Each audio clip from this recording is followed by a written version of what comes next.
So in this video we would be learning about how the breadboard works. So firstly, a breadboard is a device that is used to make a prototype circuit, or in other words an experimental circuit. So before one makes a complete product using these electronic gadgets or devices, he tests it out using a breadboard, which is called as an experimental circuit. So this breadboard has several sockets that allow the inserting of various electronic components.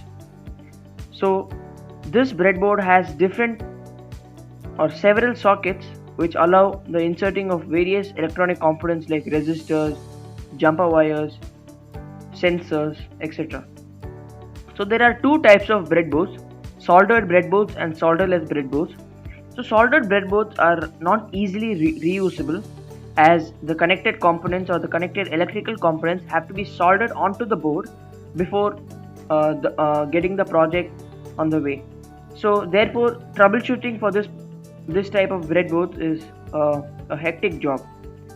On the other hand, we have the solderless breadboards, which are easily reusable and can be troubleshooted in case of problems by just pulling out the wires or the resistors which you have put in and putting them back on.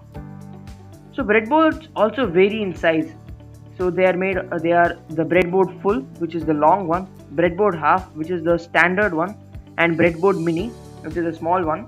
And so they also vary in breadboards also vary in sizes, which can be used as per our project.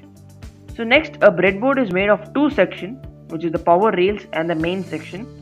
So the power rails contain the row of power supply and the ground supply. So the main section contains the internally connected sockets, which are in pair of 5, which is from A to E on the left hand side and F to J on the right side.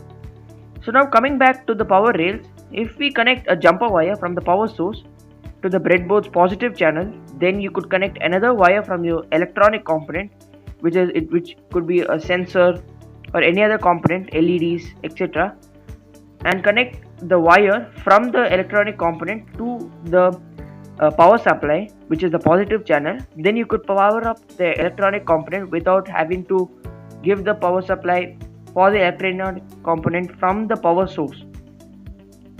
So in case you would want to connect two different power supplies, say if you would like to connect two different electronic components, one with 5 volt power supply and the other one with 3.3 volt power supply, then you could use the power rails on either side.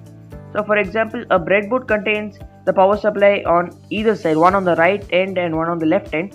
So you could use the 5 volt on the right end and the 3.3 volt on the left end, or vice versa, and you could get going. So this is the basic principle of how the breadboard works.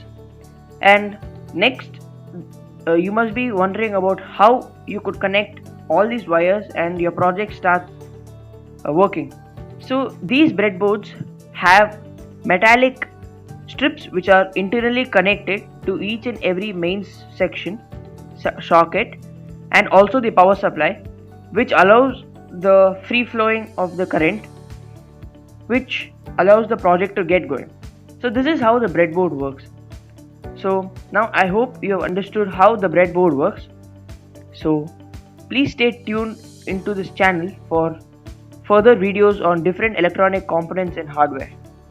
So thanks for watching, and please like, share and subscribe to this channel.